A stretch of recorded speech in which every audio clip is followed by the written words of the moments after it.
On se retrouve aujourd'hui pour mon bilan général de mes lectures du mois de janvier. Donc je vais vous parler des sagas en cours, terminées, du nombre de lectures, faire des petites statistiques, etc. C'est parti, on y va. Le mois de janvier a été un mois qui a été assez bon en termes de lecture. J'ai lu moins qu'habituellement, mais je n'ai pas lu de graphique, ce qui évidemment fait baisser le nombre de livres lus. Et surtout, je me suis accordé le temps de faire d'autres choses. Donc j'aurais pu beaucoup plus lire, mais j'avais aussi envie de faire d'autres choses. J'ai fait d'autres choses. Mais du coup, en janvier, j'ai lu 19 livres, qui étaient donc 19 romans, novellas, plus ou moins courts, plus ou moins longs. Donc, pour rentrer dans les détails de ces statistiques, en janvier, j'ai 22 livres qui sont arrivés. Il y avait 4 cadeaux, notamment de la part de Marion et un gain d'un concours Instagram. Il y avait 7 services de presse, dont 2 numériques, reçus de différentes maisons d'édition. J'ai acheté moi-même 3 livres neufs, donc la duologie Sous les sabots des dieux, qui était en promotion sur le site des éditions du Chat Noir et qui me faisait très envie depuis très longtemps. Et j'ai acheté un manga. Et enfin, j'ai acheté 7 livres d'occasion, notamment à Marion, mais pas que. Donc voilà, on est sur plus 22, en sachant que j'en ai lu 19. Ma palle reste stable, je suis à 115 livres. Pourquoi cet écart de nombre? C'est-à-dire j'ai lu moins que ce que j'ai reçu, mais je reste stable au niveau de ma palle, parce que je ne mets pas systématiquement les graphiques dans mon booknode. Voilà, il y a des graphiques que je ne rentre pas, ça dépend. Par exemple, les mangas, je les mets pas parce que je les lis, enfin ça se lit suffisamment vite pour pas vraiment compter pour moi. C'est ma façon de faire. Écoutez, c'est peut-être un petit peu de la triche, mais c'est comme ça. J'en ai rentré certains cette fois-ci. Je crois que j'ai rentré les Heartstopper par exemple, mais c'est pas systématique, ça dépend. C'est plutôt les mangas en général que je ne mets pas dans ma palle booknode. Donc bref, du coup il y a quelques graphiques qui sont pas vraiment rentrés. Les 2 Heartstopper que j'avais déjà lus et que Marion m'a envoyé, je les ai forcément pas rentrés. Plus le manga, ça fait que ma palle reste au même nombre qu'avant, alors que j'ai reçu plus de livres que ceux que j'ai lus, mais bon voilà. Dans l'ensemble, on est sur une stabilité qui ne me convient guère, puisque j'aimerais bien faire baisser tranquillement ma palle. C'est pas tant en soi de faire baisser pour faire baisser ma palle le problème, c'est surtout que j'aimerais bien lire mes livres. Donc je suis ravie d'en recevoir, évidemment, jamais je ne dirais le contraire, ce serait très hypocrite. Je suis ravie d'avoir des cadeaux, je suis ravie de recevoir des services de presse, je suis ravie de m'acheter certains livres, de me faire plaisir, mais j'aimerais bien baisser un peu ma palle dans la mesure où j'aimerais bien lire mes livres. Et ce mois-ci, vous allez voir que sur tous les livres que j'ai reçus, je n'en ai lu aucun. Donc sur les 22 livres reçus en janvier, j'ai lu 0 livre parce que je me suis appliquée à lire des livres plus anciens. Donc bon, ça a des avantages et des inconvénients, mais j'ai lu pas mal de reliques ce mois-ci, et puis j'ai aussi lu pas mal de services de presse qui traînaient depuis mi-novembre, fin novembre, parce que, même début novembre pour certains, parce que je voulais pas les laisser traîner plus, hein. Je pense que c'est un peu dommage, et puis c'est des livres qui sont sortis récemment, donc il faut profiter un petit peu du fait qu'ils viennent de sortir pour en parler, c'est aussi un petit peu l'objectif. Donc voilà pourquoi je n'ai pas lu, mais je n'ai lu aucun des livres que j'ai reçus / achetés en janvier, mais ça va changer puisque certains des livres que j'ai reçus, en service de presse notamment, sortent en février, et du coup j'aimerais bien en parler pour leur sortie, surtout que ce sont des livres qui me font très envie, mais on y reviendra vers la fin de cette vidéo. En termes de statistiques, sur les 19 romans que j'ai lus, 11 étaient écrits par des femmes, donc 11 sur 19, c'est pas mal, en sachant que sur les hommes que j'ai lu 2 Sanderson par exemple.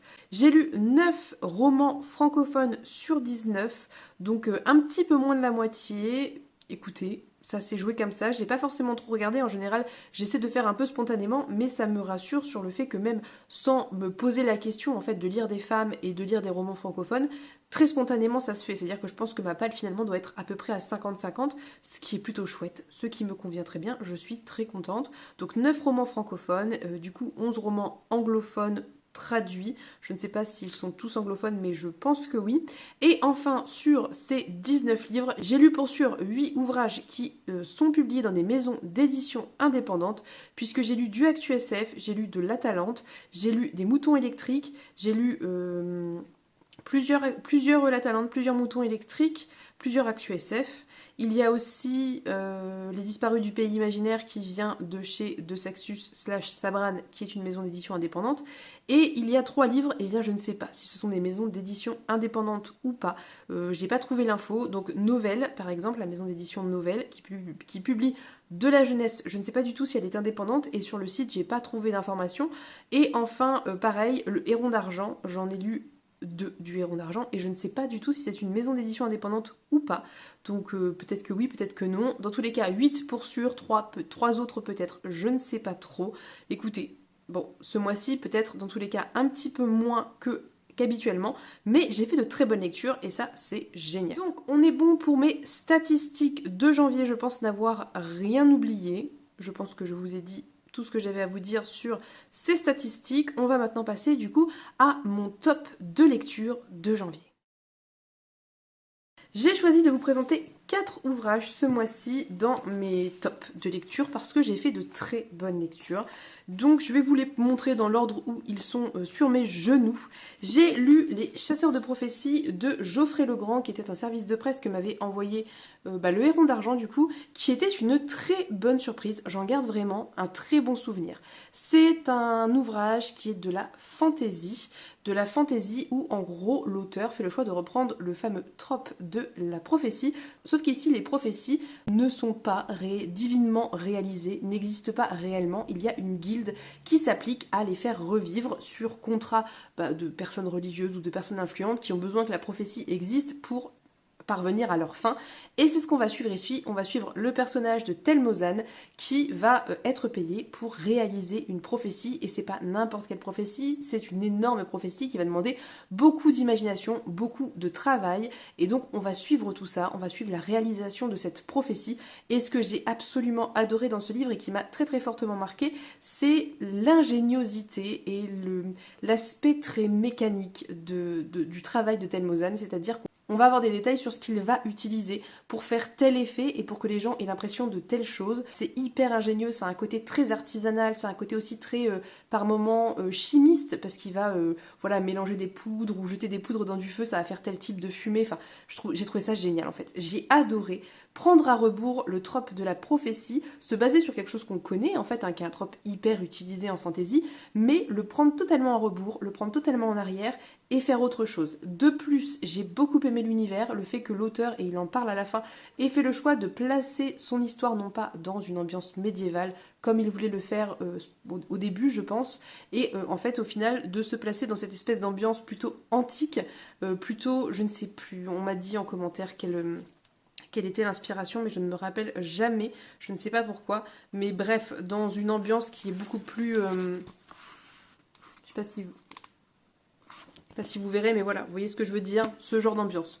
Et c'est quelque chose que j'ai beaucoup aimé les personnages, j'ai trouvé qu'ils étaient intéressants, j'ai beaucoup aimé le personnage féminin, bref, c'est un livre qui m'a vraiment très fortement surpris, mais très agréablement surprise. J'ai été prise à rebours, et en fait c'est quelque chose que j'adore, c'est-à-dire quand j'ai des attentes et que l'auteur ou l'autrice arrive à faire bien mieux que ce à quoi je m'attendais, et ça m'a laissé vraiment une forte impression, donc vraiment je suis super contente d'avoir pu le découvrir, vraiment ça m'a plu et ça m'a rendu curieuse de découvrir d'autres ouvrages de l'auteur parce qu'en plus sa petite explication à la fin était très intéressante. Ouvrage que j'ai absolument adoré en janvier, et si vous m'avez suivi, vous le savez, c'est Envol de Kathleen Jennings, qui était aussi un service de presse que j'ai reçu de la part des Moutons Électriques, que j'avais vu sur la chaîne d'Amita Books, qui d'ailleurs l'a mis dans ses lectures top de l'année, qui était une très bonne surprise aussi. Ici, on va être dans une petite ville du bush australien, et on va suivre une jeune fille qui s'appelle, je vais essayer de retrouver son prénom, qui s'appelle Bettina, et en fait, Bettina, il y a, je crois, 3 ans... a perdu son frère, ses frères et son père. En tout cas, ils ont subitement disparu et depuis, elle vit avec sa mère. Et sa mère, dès le début, on voit, a un contrôle extrêmement puissant sur elle. Elle la muselle totalement. Elle veut que sa fille soit une bonne petite fille, comme elle dit. Et ça en est effrayant. On sent clairement ce lien d'emprise qui est très très malsain et très profondément enraciné. Et à un moment donné, quelque chose va se passer qui fait que Bettina va vouloir retrouver ses frères et a espoir de pouvoir les retrouver. Elle va demander de l'aide à des anciens amis qu'elle fréquentait 3 ans avant l'incident où son père a priori est décédé, et avec ces 2 personnes, elle va partir en quête de ses frères. C'était un livre qui était absolument incroyable parce qu'on est dans quelque chose de très hybride et c'est quelque chose que j'adore, c'est-à-dire qu'on est dans une écriture qui est très réalisme magique, voilà, et c'est typiquement le genre d'écriture que je pense vous savez j'adore. C'est le cas, c'est vraiment ce qu'on peut retrouver avec Erin Morgenstern par exemple, qui me plaît totalement, c'est ce qui était un peu le cas aussi avec Piranès, enfin, c'est vraiment ce genre d'ambiance. Alors c'est pas exactement la même chose, attention, je dis pas que c'est comparable, mais je veux dire, dans cette espèce d'ambiance un peu perchée, un peu brumeuse, un peu indescriptible. Et il y a de ça là-dedans, et c'est quelque chose que vraiment j'apprécie particulièrement, surtout quand c'est super bien écrit comme ça l'est ici. C'est traduit par Stéphane Lambadaris, qui a fait un excellent travail parce que vraiment c'est hyper fluide, ça se lit très bien, alors que ça devait être pas forcément simple à traduire, je pense, surtout par rapport au nom des plantes, puisqu'on est dans un ouvrage, comme le laisse deviner la couverture, dans un ouvrage où la nature a une très très très très grande importance. On va être sur une nature qui est très envahissante, parfois maléfique, parfois protectrice. Il y a aussi beaucoup d'inspiration de contes avec des personnages qui rappellent des personnages de contes. Enfin, c'est hyper riche, c'est tout petit et c'est hyper riche. C'est vraiment très envoûtant, très gênant, très dérangeant. Derrière, c'était écrit entre fantaisie urbaine et horreur gothique, et c'est vraiment ça. Il y a vraiment de ça. Il y a ce côté gothique, glauque, avec cette nature qui est un peu inquiétante, avec ce côté conte, disparition dans la nature qui font que la nature en fait est assez hostile, mais pas complètement. Il y a cette relation entre Bettina et sa mère qui est vraiment profondément dérangeante. Il y a aussi cette découverte qu'on fait peu à peu au fil du récit de qui était Bettina 3 ans auparavant et comment elle a pu arriver là où elle en est au début de l'ouvrage. Il y a vraiment quelque chose qui s'est joué, qu'on perçoit comme quelque chose de pas naturel. Enfin, c'était génial. J'ai adoré, vraiment adoré ce bouquin. Je le relirai, ça c'est une certitude, parce que j'ai ce sentiment, vous savez, de quand vous refermez le livre, vous vous dites il faut que je le relise parce que je suis sûre que j'ai raté des trucs au début. Maintenant que je sais la fin, je peux tout comprendre. Et j'ai ce sentiment avec ce bouquin. Et du coup, je le relirai avec grand plaisir. Les illustrations sont de l'autrice elle-même, donc elles ont du sens. C'est très joli, chaque en-tête de chapitre est illustré et ça a du sens dans l'ouvrage. Tout ça a du sens dans l'ouvrage. C'est très beau, j'adore, vraiment. Je suis vraiment séduite. J'ai été totalement séduite par ce livre. J'ai été embarquée et je vous le recommande si vous aimez vraiment ce genre d'ambiance bizarre, indescriptible, gothique, glauque, et en même temps avec une plume qui est hyper bien travaillée, hyper bien pensée. Enfin, je pense que ça peut vous plaire. Troisième livre que j'ai adoré en janvier, je l'ai lu toute fin janvier, c'est Les Flammes de la nuit de Michel Pagel. J'ai beaucoup aimé ce livre. C'est pas un coup de cœur absolu, parce que j'ai des petites choses à lui reprocher, mais vous savez, c'est ce genre de livre où même si c'est pas un coup de cœur absolu, ça vous laisse cette hyper forte impression en vous, et il y a quelque chose qui reste après la lecture. C'est pas vous le refermez et vous passez à autre chose, il y a quelque chose qui reste dans votre esprit qui vous a marqué. Ce livre m'a marqué. Les Flammes de la nuit, c'est l'histoire de Rowena, qui est une jeune princesse qui naît au changement de soleil, puisque tous les 10 ans, le soleil change de couleur. Et donc, elle naît à ce moment-là, et les fées vont venir sur son berceau pour lui accorder un vœu chacune, donc 7 vœux en tout. Et l'enchanteur du royaume va pratiquer sa magie pour faire en sorte que la dernière fée pense lui offrir la bêtise un peu heureuse et la soumission aux hommes, etc. Et en fait, malgré elle, elle lui souhaite l'inverse, c'est-à-dire d'être hyper intelligente et de détruire les hommes qui se mettraient en travers de sa route. Et à partir de là, on va suivre en 4 parties l'évolution de Rowena dans son enfance, son adolescence, l'âge adulte et beaucoup de choses que je ne peux pas développer outre mesure pour ne pas vous spoiler. On va suivre d'autres personnages aussi et c'était un livre qui était hyper dense et riche. C'est-à-dire qu'on est sur beaucoup d'inspiration de contes et légendes, de réécriture. Il y a de la légende arthurienne, il y a des contes très classiques comme Blanche-Neige par exemple. Il y a aussi des passages qui sont très fortement, je pense, inspirés de Disney et c'est très plaisant à lire parce qu'on a la référence et c'est plaisant d'avoir les références très concrètement. Il y a vraiment tout ce socle de fantaisie classique, médiévale classique qu'on connaît, sauf que l'auteur, avec sa plume très belle, sa plume très élevée, qui va très bien avec l'univers, va être sur un ton sarcastique et pince sans rire tout du long, où il va se moquer. Il va se moquer de ses fonctionnements politiques, de ses hypocrisies, du sexisme, de la misogynie. Il va se moquer des nobles, de leurs bêtises, il va se moquer de leur égoïsme, enfin bref. C'est vraiment une sorte de pamphlet social et politique très intelligemment écrit, très subtil, je sais pas si c'est très subtil, c'est peut-être pas toujours très subtil, des fois c'est assez grossier, ça vient avec des gros sabots, mais c'est plaisant, c'est jouissif de lire ça, parce que si vous êtes un petit peu en accord avec ce genre de choses, évidemment, ça fait plaisir à lire, ça fait du bien. J'ai beaucoup aimé les personnages, j'ai trouvé qu'ils étaient très intéressants, j'ai aimé aussi que l'auteur n'hésite pas à les faire tomber, à nous les faire apprécier pour les faire ensuite tomber dans quelque chose de plus négatif où on se dit mais où tu vas là, qu'est-ce qui se passe? et je trouve qu'il n'épargne ni le lectorat, ni les personnages, ni l'univers. Il y va franchement et c'était très chouette, vraiment très très chouette. J'ai beaucoup aimé la plume. Michel Pagel qui est donc aussi traducteur, que vous connaissez sûrement pour la traduction de Babel. Il a traduit, c'est lui qui a traduit Claire North, la petite trilogie d'Une heure lumière par exemple. Donc vraiment c'est une personne qui maîtrise la langue et ça se sent et c'est hyper appréciable. Pourquoi c'est pas un coup de cœur absolu? Parce que j'ai 2-3 petits trucs qui m'ont un petit peu moins plu. C'est pas grand chose, mais c'est juste suffisant pour que ça soit pas un coup de cœur absolu. Ça reste une excellente lecture, hyper intelligente, et je vous recommande vraiment, si vous avez envie de cet aspect sarcastique, moqueur, dénonciateur et engagé d'une plume en fantaisie. Dernier livre qui est dans mon top, et je ne vais pas m'étendre beaucoup sur ce dernier puisque c'est un 3e tome, c'est le 3e tome de Magic Charlie d'Audrey Alouette, que j'ai adoré. J'adore Magic Charlie, je suis en pamoison, vraiment en admiration devant l'intelligence, devant la qualité de plume de cette autrice, devant ses idées que je rejoins. J'adore Magic Charlie, je ne saurais pas comment vous dire autrement. J'ai beaucoup aimé ce tome, il se passe beaucoup de choses, il y a beaucoup d'actions parce qu'il y a beaucoup de choses à résoudre en fait, et il y a tout ce côté histoire, action qui voilà, se résout peu à peu, ou voilà, il faut trouver des solutions. Et en même temps, il y a tout le sous-texte. Et chaque volume aborde certaines thématiques, plus mises en avant en tout cas. Et j'ai trouvé que dans ce 3e volume, on parlait énormément de consentement, de respect du consentement, du corps d'autrui, de manière suffisamment subtil et détourné pour que ça soit un message clair et compréhensible mais accessible à un public jeunesse. On va pas franchement parler d'agression sexuelle par exemple, mais c'était hyper intéressant, c'était hyper intelligent, c'était fait avec une espèce de métaphore très intelligente et vraiment on parle beaucoup de ça, on parle beaucoup de choses qui touchent un public jeunesse, qui peut toucher un public jeunesse, qu'il est important que des jeunes lisent et vraiment j'ai adoré. Et je pense qu'en tant qu'adulte, moi personnellement j'ai suspendu toute mon incrédulité.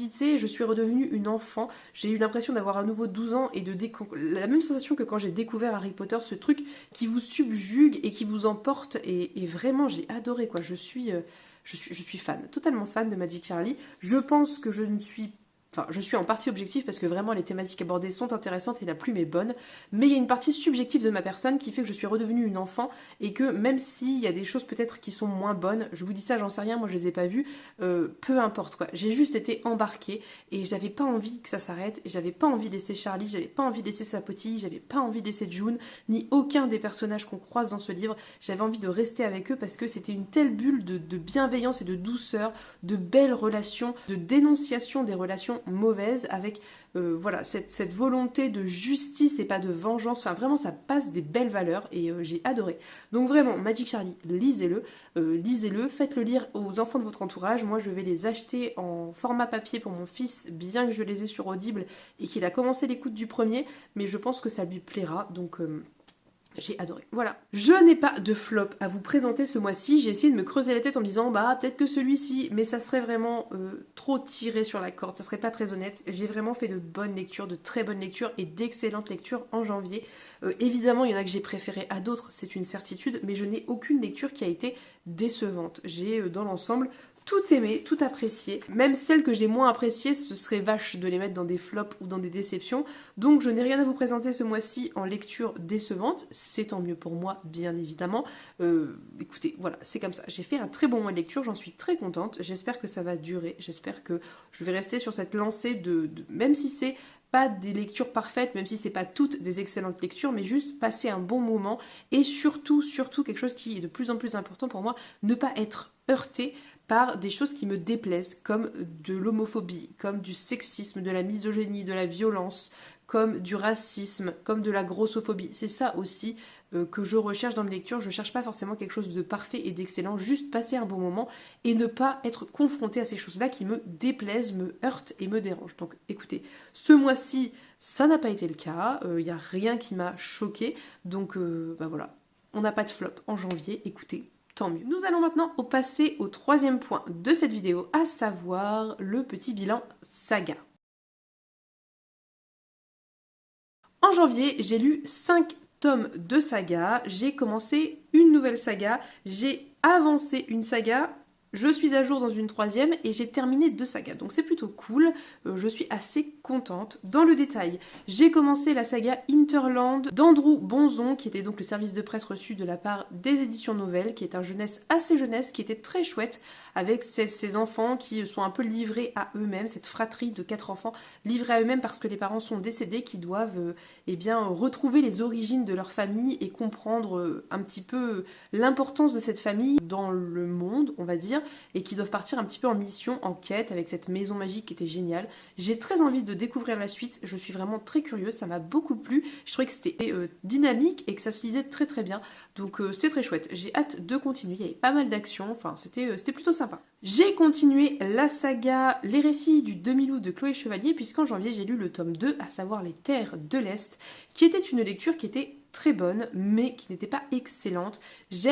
J'adore en fait cette saga, j'adore la plume de Chloé Chevalier, j'adore son univers, j'adore le fait qu'elle ne fasse pas de... comment vous dire, elle ose faire des choses qui ne sont pas des choses populaires. C'est-à-dire qu'elle ose faire des lenteurs, elle ose avoir de longs passages de récits qui peuvent être des choses que les gens apprécient moins. Elle ose être assez linéaire parfois. Enfin, elle ose des choses qui peuvent déplaire, mais l'ensemble est solide et cohérent et est passionnant. J'adore ce bouquin, j'adore la politique qui est développée, j'adore les intrigues personnelles des individus et des personnages, j'adore les intrigues politiques à plus grande échelle. C'est excellent, c'est excellent. Ce tome 2 m'a un petit peu moins plu que le premier, dans la mesure où j'ai trouvé qu'on était moins dans ce côté très nuancé des personnages qu'on retrouvait beaucoup dans le premier et que j'adore vraiment, que je trouve que c'est quelque chose de très particulier avec Chloé Chevalier, qu'on voit pas partout parce qu'elle n'hésite pas à vous montrer des aspects de ces personnages qui sont vraiment pas reluisants. Et c'était un petit peu moins le cas. On était plus centré sur un nombre réduit de points de vue de personnages. J'ai bien conscience que ce deuxième volume était essentiel pour permettre d'avancer l'intrigue qui nous mène vers le troisième puis le quatrième. C'était une nécessité, il y avait besoin de ces moments de retour en arrière, dans le passé, etc. Enfin bref, c'était une nécessité, c'était chouette, mais c'était un petit peu moins, j'étais un peu moins à fond dedans que j'ai pu être dans le premier. Depuis j'ai lu le troisième, on en reparlera, mais j'ai adoré. Donc je vais, je pense, terminer très bientôt cette saga qui est en 4 volumes. Et voilà, je suis très contente de l'avoir avancé, repris en janvier. Dans mes sagas à jour, je crois que je suis à jour, il me semble. J'ai lu le 3e volume en lecture commune avec Emmeline de Skyward. Je crois qu'il y a un 3.5, il me semble, qui est plus un espèce de recueil de nouvelles, donc qui n'est pas vraiment dans la saga, qui n'est pas, voilà, je crois qu'on développe un peu l'univers, mais on n'est pas vraiment dans l'histoire principale, et je crois que le 4e tome doit paraître prochainement, si je dis pas de bêtises, je n'ai pas trop suivi, moi je me laisse un petit peu porter, donc a priori, dans la saga principale, je suis à jour dans Skyward, j'ai beaucoup aimé ce 3e volume, qui était très surprenant, qui était très différent des précédents, j'ai eu la sensation en fait que l'auteur s'amusait en écrivant ses récits, qu'il se permettait des choses, peut-être parce qu'il est populaire, peut-être parce que maintenant il a cette expérience et cette notoriété qui lui permettent d'oser des choses, et j'ai eu la sensation qu'il osait des choses, qu'il proposait quelque chose de différent. Moi j'ai aimé, j'ai adhéré, je trouvais que c'était hyper intéressant, j'ai beaucoup aimé l'évolution du personnage principal, qui n'était pas un personnage que j'aimais beaucoup dans le premier volume. Je trouve que vraiment elle grandit, elle change, j'aime bien l'évolution qu'elle adopte, j'aime bien de toute façon tous les personnages, donc je ne vais pas rentrer dans le détail, c'est un 3e volume, mais je suis très contente de l'avoir lu, j'ai hâte d'avoir le fin mot de cette histoire. À l'occasion, je lirai peut-être le petit, qui n'est peut-être pas si petit que ça, Connaissance Anderson, mais en tout cas le recueil de nouvelles 3.5, etc. Là peut-être qu'à l'occasion je me le lirai, mais voilà, donc une saga à jour, c'est plutôt chouette. Et enfin, j'ai terminé 2 sagas, puisque j'ai terminé la première trilogie de Fils des Brumes de Brandon Sanderson, toujours en lecture commune avec Emmeline. On doit se lire ce mois-ci Warbreaker et continuer notre découverte un petit peu chronologique et logique du Cosmere, donc c'était très chouette, j'ai beaucoup aimé ce volume, je l'ai trouvé très intéressant, j'ai trouvé qu'il y avait une vraie évolution au fur et à mesure des tomes, il y a plein de choses qui m'ont plu. Finalement le seul reproche que j'ai à faire à ce livre, c'est que je ne suis pas sûre d'adhérer avec le message de fond politique de l'auteur. Je n'en suis pas sûre parce que ce n'est pas très clair ce qu'il dit pour moi et je reste un peu sur mes gardes et un petit peu méfiante par rapport à ça. Voilà, je sais pas trop, donc je garde une certaine réserve par rapport à ça. Ceci étant dit, c'était un très bon tome. Bon, ce que j'apprécie chez Sanderson et que dans ce livre il fait très très bien, c'est que tout prend son sens, tout. Il ne vous parle de rien qui n'ait pas de sens. Rien n'est mis là au hasard et le moindre petit détail qui a été évoqué et résolu prend sa place dans le puzzle et c'est vraiment une sensation tellement satisfaisante et tellement plaisante que vraiment c'est un aspect que j'adore avec cet auteur. Donc c'était très chouette. Voilà, j'ai beaucoup aimé. Et donc vous l'aurez compris, j'en ai déjà parlé et je ne vais pas y revenir. J'ai terminé la saga Magic Charlie d'Audrey Alouette, publiée chez Gallimard, qui est donc une saga jeunesse. Je viens de vous en parler, donc je ne vais pas me réétendre, mais c'est une saga terminée. Donc en 2024, du coup, j'ai déjà terminé 2 sagas. Ce qui est plutôt pas trop mal, hein. Premier mois de l'année, 2 sagas terminées. Écoutez, je vais m'appliquer à continuer sur ce rythme en 2024 et en plus j'en ai envie, surtout en fait. Donc c'est très chouette. Voilà. Nous avons terminé avec mon point saga. Je vais maintenant passer au 4e et dernier point de cette vidéo, à savoir les sorties de février. Première sortie qui va paraître le 7, donc a priori c'est mercredi. Voilà, c'est Génial, ma mère est morte en français de Janet McCurdy. Le titre anglais est beaucoup plus classe. C'est I'm Glad My Mom Died. Ça me fait très envie. Juliette l'avait lu, avait beaucoup aimé. C'est un ouvrage autobiographique où Janet McCurdy parle du rapport qu'elle avait avec sa mère quand elle était petite, puisque sa mère l'a poussée à être une enfant star et que ça a été très très difficile pour elle. Ce livre vraiment me fait très envie. J'ai vraiment envie de le lire.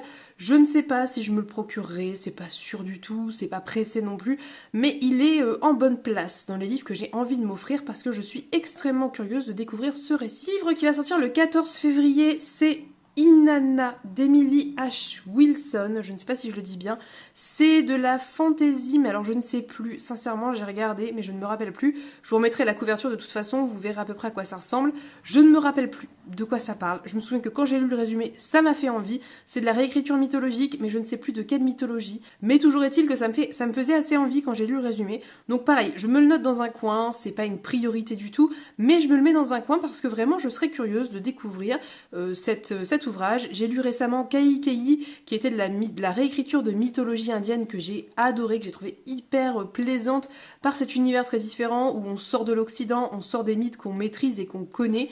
C'est très chouette, donc pourquoi pas découvrir d'autres mythologies. Le 15 février sort Imago d'Octavia Butler, donc le 3e volume de la saga Xenogenesis. Vous savez que j'ai adoré les 2 premiers, que je suis une grande fan de l'autrice et vraiment j'espère avoir l'occasion de lire ce livre rapidement. J'aimerais beaucoup le lire, vous en reparler, clôturer cette saga. Il y a l'enfant qui mange sa compote à côté.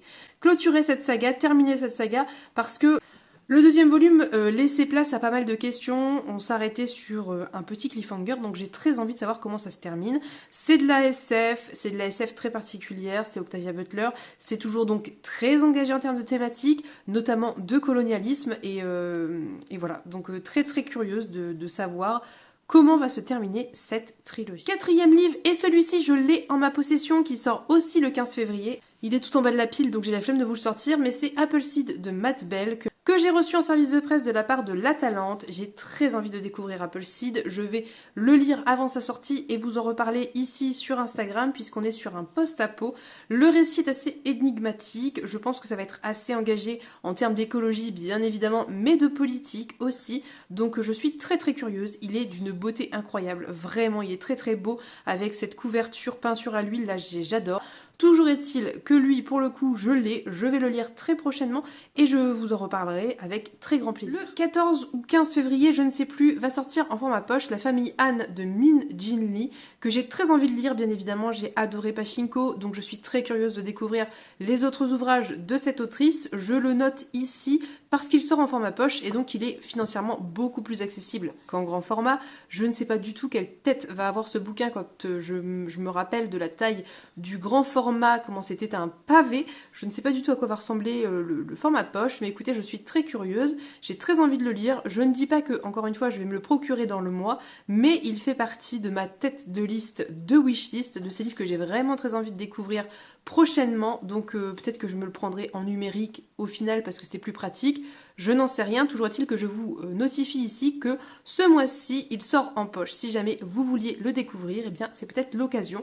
Je ne sais plus très bien de quoi ça parle, on est sur une famille coréenne, je crois, qui émigre aux États-Unis dans les années 80, il me semble. Je n'en sais pas grand-chose de plus, et encore une fois, je peux me tromper, en tout cas sur les années, parce que je crois vraiment qu'on suit des émigrés coréens aux États-Unis.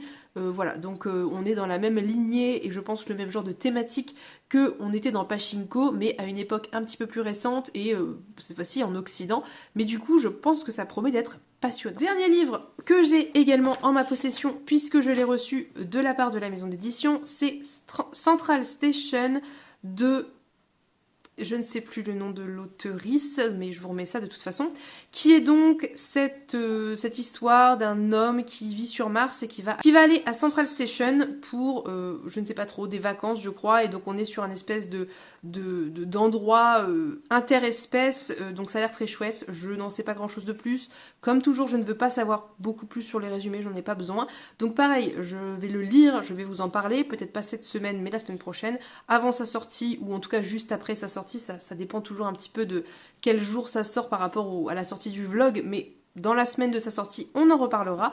J'ai très hâte, très envie de le découvrir. C'est de la SF, ça me fait très envie, donc voilà, je pense que c'est suffisant en soi pour me donner envie de le lire. J'espère que ça me plaira, mais on en reparlera très bientôt. Et voilà, c'est tout pour cette vidéo. Je ne vous fais pas de palle ce mois-ci pour la simple et bonne raison que j'ai fait une palle gigantesque pour février ta palle, donc aucun intérêt que j'en refasse une ici. J'aurais pu vous citer 2-3 titres que je suis sûre de lire, mais vous n'êtes pas sans savoir que déjà par exemple il y a les Explora livres. D'ailleurs à ce sujet, aujourd'hui commence les lectures d'Absolu de Marco Dessène, donc venez nous rejoindre sur le Discord s'il est dans votre palle et que vous avez envie de sortir, c'est l'occasion. Donc on va lire ça, j'ai fait un découpage à peu près d'une 60aine de pages par jour. Je pense que c'est raisonnable dans la mesure où apparemment ça se lit vraiment très très bien. Et le VA du mois, c'est If We Were Violence de M.L. Rio, qui est traduit. Si vous ne lisez pas l'anglais, vous pouvez le lire en français puisqu'il est sorti chez Hauteville, et la lecture commune va commencer du coup dans 2 semaines. Une fois qu'on aura fini Absolu, on a quelques jours de pause et on attaquera cette lecture commune. Donc déjà par exemple ces deux-là, vous savez que je vais les lire pour sûr. Et puis voilà, après il y a mes services de presse comme toujours, notamment ceux qui vont sortir, que je vais essayer de lire dans les bons timings, histoire de vous donner un avis sur ces lectures. Donc je ne vais pas plus m'étendre que ça sur ma palle. Si jamais vous voulez voir le détail de cette palle qui contient une 30aine de livres, je vous invite à voir ma vidéo Février ta palle. En attendant, je vais maintenant vous laisser. N'hésitez pas à me dire si certains de ces livres vous font envie, si vous en avez lu certains. N'hésitez pas comme toujours à me faire des recommandations que je note précieusement à chaque fois parce que je découvre plein de choses grâce à vous et c'est très très plaisant. Je vous souhaite à tous et toutes une très belle journée. Je vous fais de très gros bisous et on se dit à bientôt pour une prochaine vidéo. Bye bye!